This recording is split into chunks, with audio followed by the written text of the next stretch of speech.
Part two with Roy Sova down here at Rudy's. Oh, man, I'm telling you, what a great day it is here to be on the lake. A little chillier than it's been, but we recorded this the day after Hurricane Beryl. What was that? I can't remember.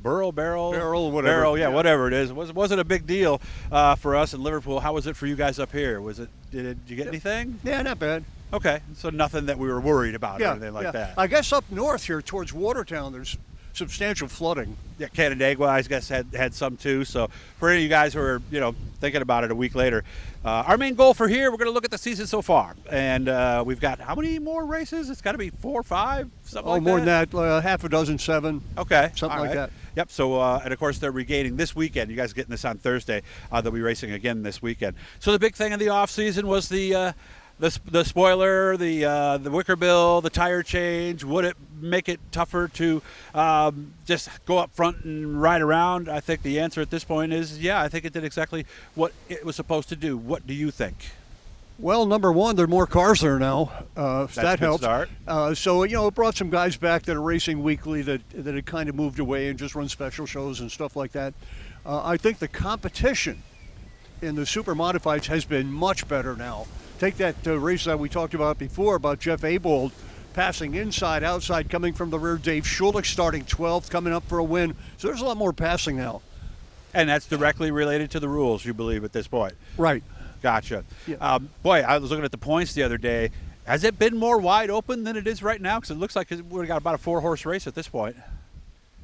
I would say, yeah. It's still anybody's to win. Mm-hmm. I think it could come down to who has a bad night, maybe, when you get down to it, right? Yeah, unfortunately, that's often the case. Mm-hmm. Or who has, like a few years ago, who was it? Michael Barnes started last, and it was a full field, 20-plus cars, and had to win the race to win the title, and did. Wow. So, stuff like that happens. Last race there. This is what reminds me, and it actually makes me a little scary. But look at the crashes we had last time. Of course, Lou LeVay Jr., something broke in his car. But then the Snyder crash, that one really scared me. So nice that we have that new foam all the way around the racetrack, isn't it? Well, Nick Snyder said after that, he says, I've been hit harder in hockey. I know his dad said that too. He says he's had harder checks. Yeah. But most people probably haven't felt that. But sideways in the air, wow, I've never seen anything like that before. I'm sure you have, though. Caught the wheel of 99 Jerry Curran, almost cleared the 90 of Jack Patrick, but hit the top of the car and flipped up. He hit the foam exactly right. Yes, he did, actually. And then it came down on its side. What impressed me was LeVay, yes, Curran, Patrick, Snyder, all were back out to race that night. Yeah, and LeVay ended up getting a 10th place finish in the second race. He said his hands were crossed through the quarters, but he was able to do it. 350 Super's got another great championship going there, too.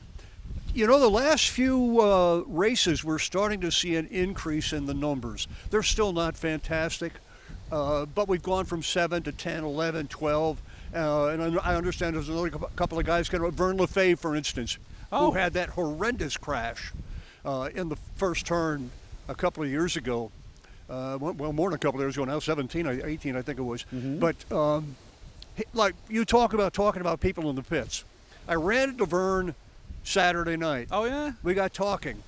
He's coming back in 2 weeks. No kidding. Yeah, and I never would have known that had I not stopped and said, hey, Vern, what's going on? Like we talked about, go to the one we did before. Announcers, you got to go into the pits, to get this. And then he said to me, but I'm going to have another surprise for you in a week or two. Uh-oh. I said, you got a super modified? He said, I wouldn't drive a super modified again. He said, I'm past that, I think. I'll drive the 350, but he said, I might have something for you. Okay. And I love the way those 350s look going around the racetrack. I really do. They are almost as fast. And at some tracks, really?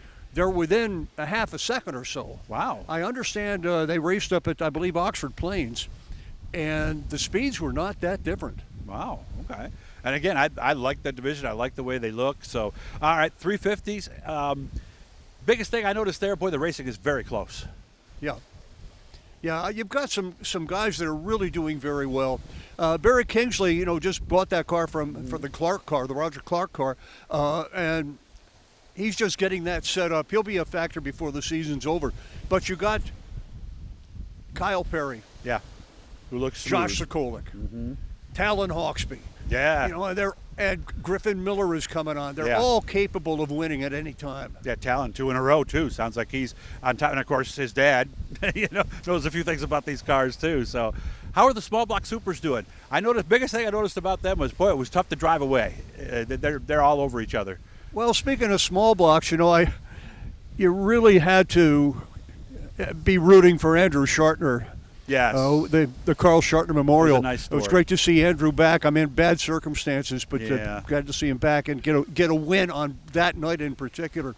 As for the division as a whole, here again, we started out with a fewer cars at the beginning of the season. A couple of guys like Stephen Bradshaw was back last week.